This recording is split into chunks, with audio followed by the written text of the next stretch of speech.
These 6 rookies are going to be the key to winning championships in 2025 fantasy football, starting with Raiders rookie running back Ashton Jeanty. Ashton Jeanty has been and always will be totally worth the hype. And I know it doesn't feel like it because it's the Raiders, but he landed in about as good of a situation as we could ask for in the NFL draft.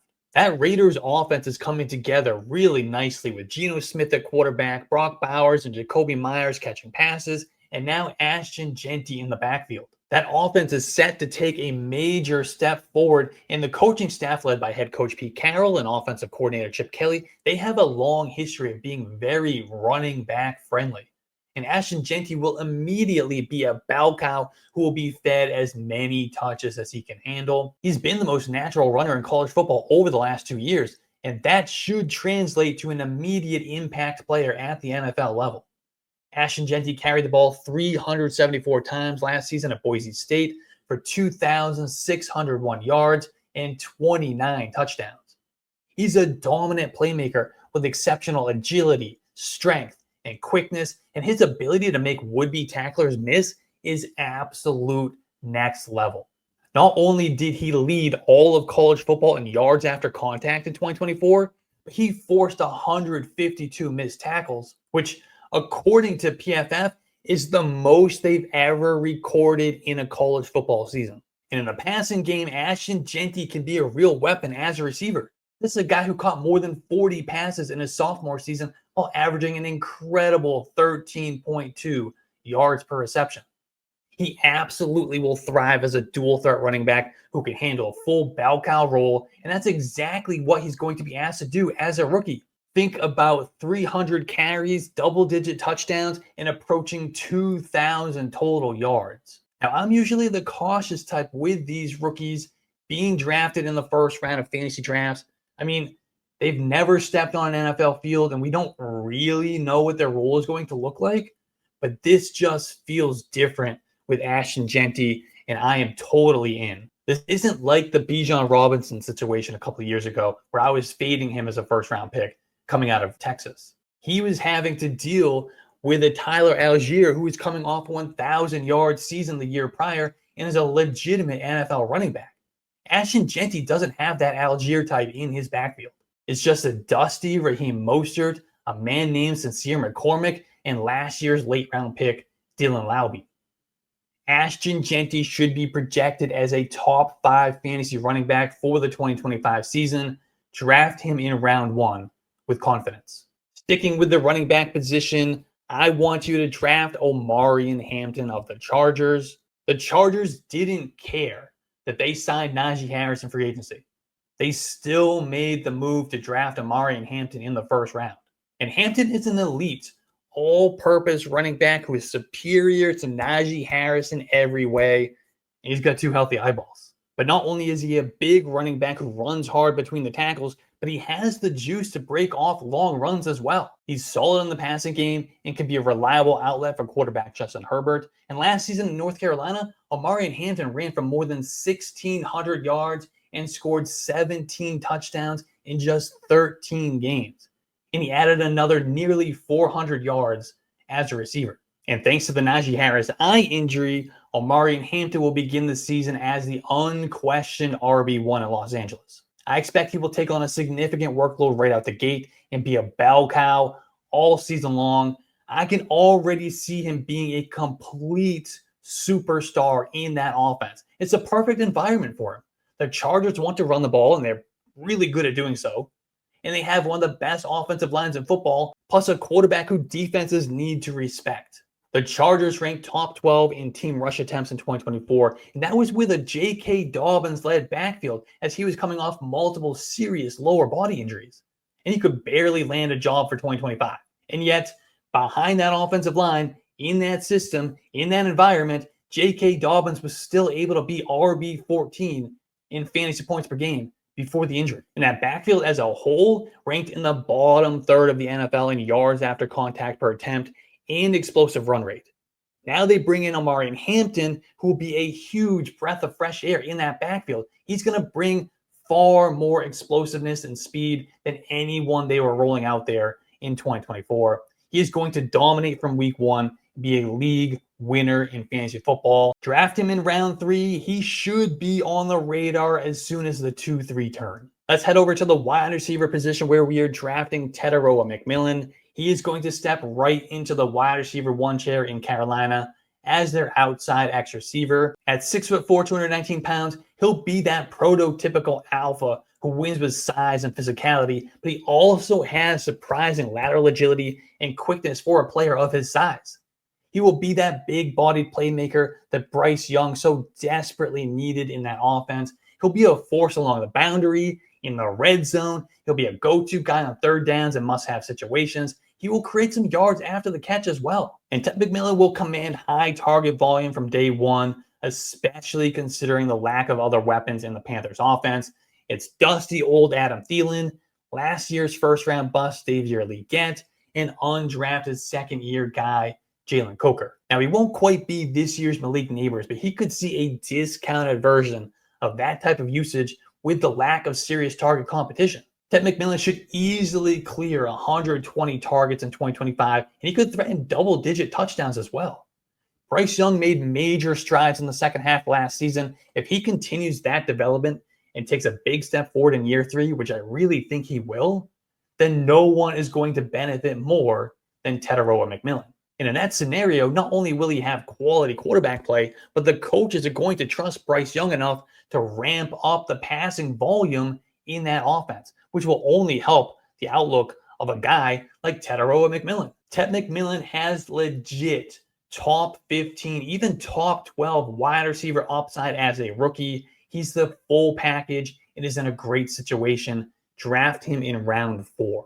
Heading back to running back, let's talk about TreVeyon Henderson. Has there been a rookie generating more buzz in the preseason than TreVeyon Henderson? Probably not even close. Henderson has made plays in both preseason games, including a 100-yard kickoff return touchdown on the opening play of week 1. He looks every bit the guy he was hyped up to be coming out of Ohio State. He's fast, he's explosive, he's dynamic in the receiving game, and he's not afraid to get dirty between the tackles in the run game either. The Patriots haven't had a home run hitter at any position for a long time.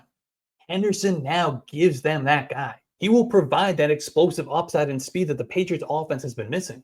He will give them that versatility to run between the tackles or bounce things outside.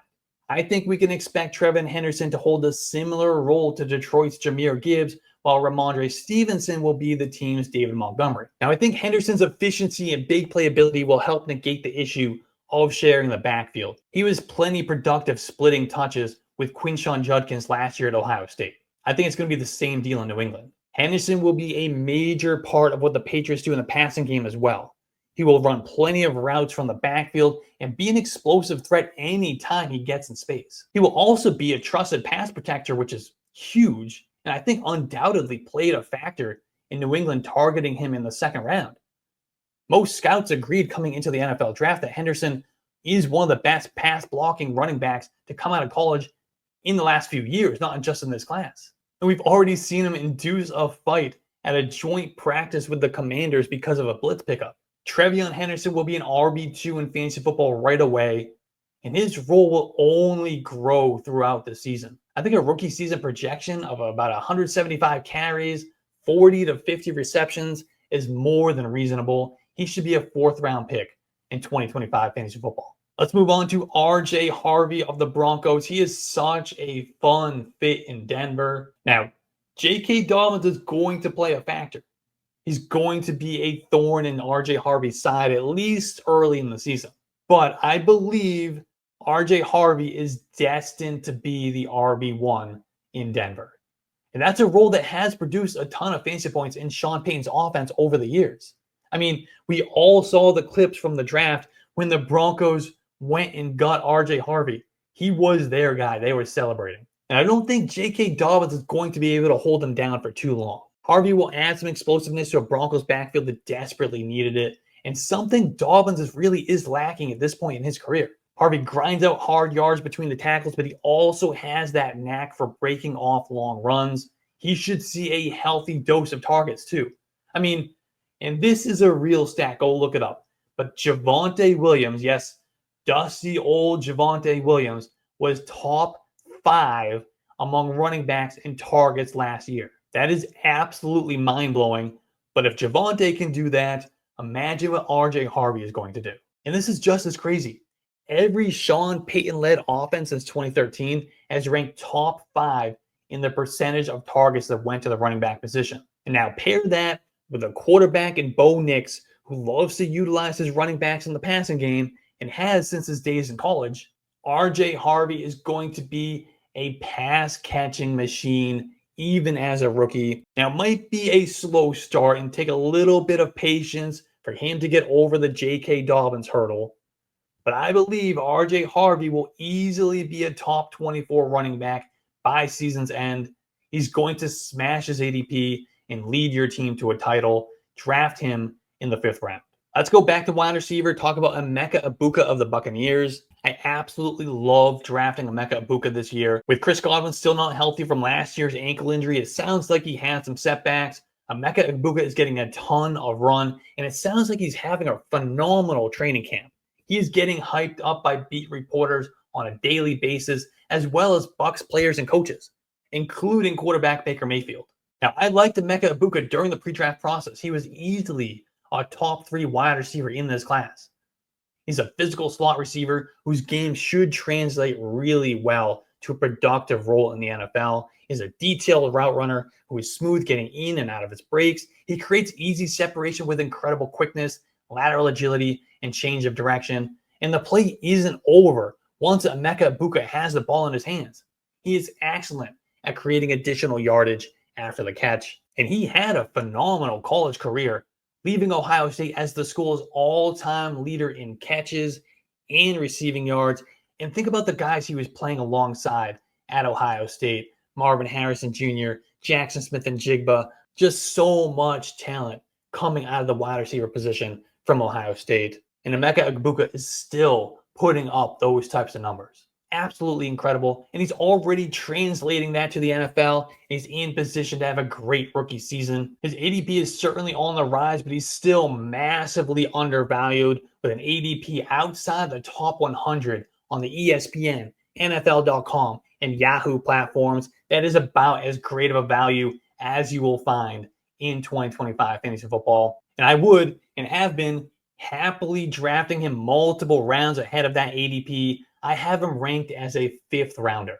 So those are the rookies you need to draft in 2025 fantasy football. But I just want to throw out a few names that you need to monitor on the waiver wire early in the season. That starts with Texans running back Woody Marks. He legitimately could be this year's Bucky Irving. With the uncertainty surrounding Joe Mixon's injury and how bad Nick Chubb looked last year, Woody Marks could be in for a significant role in an above-average offense. I talked about him more in depth in my sleepers video a couple of weeks ago. Go check that out. And speaking of the sleepers video, Mason Taylor was originally going to be one of the guys I talked about in that video. But he had an ankle injury, and I was unsure of his outlook at that time. But he's back at practice and in line to have a significant role immediately in that Jets offense. And then we get Texans wide receiver Jaden Higgins. He could wind up the number 2 wide receiver in that Texans offense when all is said and done. And a couple more running backs. Bashal Tutin of the Jaguars. He has some obstacles in front of him, but it's not hard to see him ascending that depth chart and being the guy down the stretch. And then we get Dylan Sampson with Quinshon Judkins unlikely to play anytime soon.